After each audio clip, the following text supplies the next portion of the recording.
we are back on Soch ttalk Train of Thought with a series of an episode with Mr. Virendra S Gupte, who is a consultant, corporate trainer, and the company director. And he has been there into Tata International Ltd for 37 years. In fact, in our earlier episode, we have seen his journey. Like he did his BA in economics, and then he went into getting into a first job as a Tata Enterprise, which is concerned. Now it's a marathon of 37 years, which we are going to catch up with Mr. Virendra S Gupte in this episode. Sir, welcome to this episode. Thank you. In fact, it's a great. Many times it so happened at earlier age of your career where the parents plays a very crucial role in nurturing the child to set the base fundamental more strong. Absolutely. And you got into all those reading habits and jotting down the points, I think, which is a great insight for target audience. Now, the marathon of 37 years. But before that, I would like to understand, you got into a government law college also, and you did your law. Was there any intent of getting into practices, or what was there in your mind like? In a way, it is complementary to your basic qualification. Mm-hmm. In the sense that when I decided that I should get into the corporate world, Mm-hmm. I was told that it makes sense also to have a flavor of law. Mm-hmm. I didn't have any intention to get into practice. Yes. The idea was to imbibe, to learn, Mm-hmm. and in a way, a bit of a legal background helps you Mm-hmm. in understanding concepts better. Mm-hmm. Because when you assume corporate responsibilities, depending on which roles you will assume Mm-hmm. and what responsibilities will be given to you by the leadership team of the organization, Mm-hmm. it gives you a very good rounded sort of an exposure. Mm-hmm. So you need not be a legal luminary in that sense, Mm-hmm. but acquaintance of law, commercial practices Mm-hmm. is always helpful in any sphere of management or any sector or any segment in that sense, because it gives you a bit of a perspective, and I'll talk about it a little later. Correct. In the roles and the responsibilities which I discharged Mm-hmm. in my professional career in Tata Yeah. International. Yeah.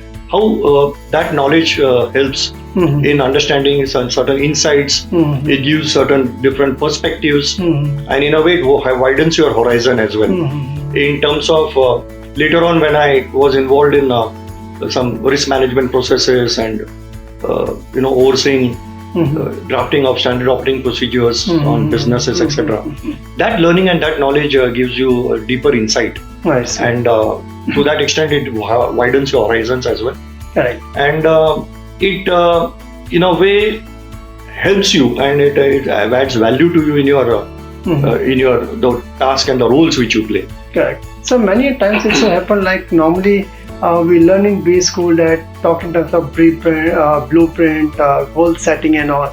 In during your time when you were part of your BA, you took your call and took plunge into a BA in economics honor, and then you did your law as far as LLB which is concerned. So that was your call. But any roadmap of your career that this is now 5 years down the line I would like to go, or you were just in the process of gaining an experience? To be frank with you, as I mentioned, in that era when you are when you are just got into your corporate career, Mm-hmm.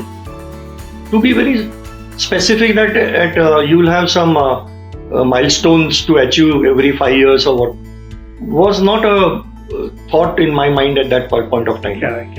I only felt that now that I have joined one of the most respected organizations in the country, Mm-hmm. I think I should really do my best Mm-hmm. and be a good professional, Mm-hmm. befitting the faith which has been kept by the family. I see. And the only task, rather the only aim or the objective was that I should not let my superiors down in terms of my deliverables. Mm-hmm. And from that perspective, I felt that if I do well, and if I'm diligent, if I am dedicated to whatever other responsibilities given to me, I should be in a way getting that recognition, and more so not in terms of reward, but more in terms of sense of accomplishment. Correct. So I think in those days, in our era, it was not much about the reward and recognition and the performance bonus, etc. Those thoughts really did not creep in your mind. Correct. What mattered was that you were working in a very respectable organization. You get that respect. Correct. And more importantly, you as an individual, in a way, sir, you will agree that when you join as a young trainee, you are like a malleable clay, waiting to be shaped by your superiors, by your mentors, the leaders, etc. And therefore, to that extent, you're like a raw material in that sense. Getting gradually molded. Correct. And that also would not only be the responsibility of the mentor, but also the willingness of you in terms of getting shaped. Correct. Right? Because it is a two-way process. Correct. Okay, it's like when we say that you can take the horse to the water, but you cannot make it drink. Correct. And therefore, from that point of view, it is reciprocal in the sense that mentors may do hand-holding, but you should be a willing learner.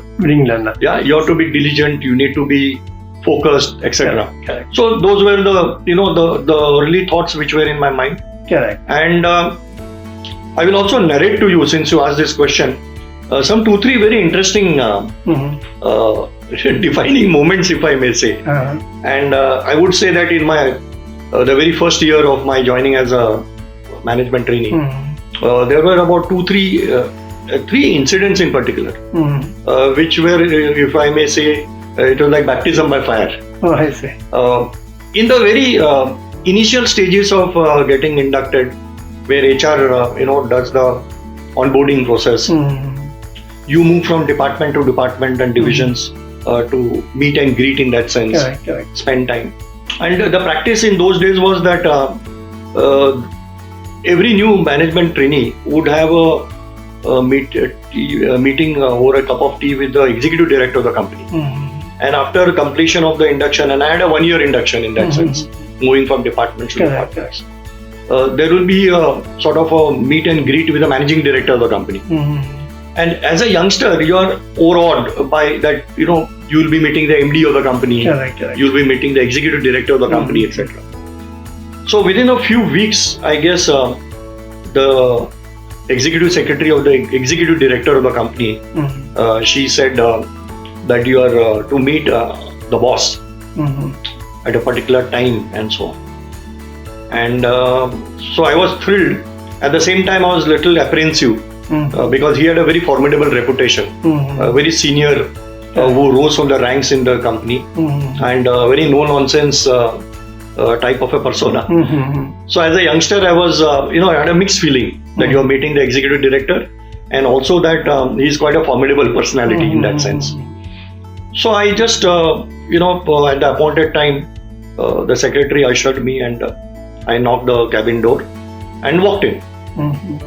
And the executive director, who used to wear heavy glasses, he was pondering over some papers. So I just went and, came closer to the chair. And I was in two minds that do I keep on waiting or should I just pull the chair and sit down? So then he looked at me and said that, am I supposed to meet you? So I said, yes, sir. I'm a new trainee who has just joined. Oh, he said, yeah, please sit down. And then I sat down. Then by the time he was writing something in his diary, and he finished that, and then very meticulously folded the papers, etc. And then looked at me, and then he stared at me. So I was for a moment a little taken aback. So I thought in my mind that am I now getting a scolding? And then he said, young man, you have just come in without any files, papers, with diaries, etc. So I said, sir, I did not know the fact that I just joined the company recently. In a few weeks, I am in the induction process. So he said that, look, God has given us with mind, memory, but how long will it last? And then you as a budding manager of the future, you need to keep a track of all your meetings within the company. Later on, you will represent the organization outside, etc. How will you know what meetings transpired when? And doctor, those were the days where the computers were yet to arrive. So I'm talking of the pre-desktop era. Correct. Where everything was meticulously written in notes. Diaries and jotting down points and so on. Correct. And then I was taken aback, and what he said was true. Then I said, sir, my apologies. I'll just go back onto my desk and I'll get my diary. So I went back hurriedly and pulled from my drawer the diary, and then went in again. And then by the time I went in again, he had already piled on his table about 10-12 diaries. It was like a tower. And then he said, look, these are and he had excellent handwriting and everything very meticulously written.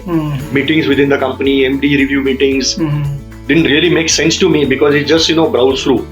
But a key learning was, he said that it is very important that you need to detail your meetings, discussions, however trivial it may be. And I think that discipline has stood the test of time. And as I just walked in today morning, I just shared with you my diary with my notings of today's sessions, what are we going to interact, etc. and so on. So in a way, sir, it was like a baptism by fire. That's the first example. Yeah, you were saying something. In fact, I think it's a great insight, the great lessons what we get from the experts who come with a diversified experience and they're learning in a disciplined way. Mr. Virendra S Gupte, when he was part of an Tata International, his first induction program was really great. But once he entered into a boss's cabin, a great learning like is you need to carry your diary with you and jot down the points and the conversation to what we are having. And no doubt, I think in the morning when Mr. Virendra came for tea talk conversation, I think he had diary in his hand where he had written a lot many pointers what needs to be discussed. That's the best practices for the target audience. If the MBA students and the professionals who are watching, I think they need to stick to the road to the basics to jot down the best practices. I'm sure now we have just captured this entry into a Tata International where the induction, cross-functional area, the induction was done, and this first experience with the boss. I'm sure there's a lot to catch up of his journey exclusively on ttalk ek Boond Soch ki. Till then, go to www.ttalk.net, subscribe, like the channel as much as you can. Do catch up with Mr. Virendra S Gupte in our next episode of ttalk ek Boond Soch ki. So thanks a lot for your presence. Thank you very much.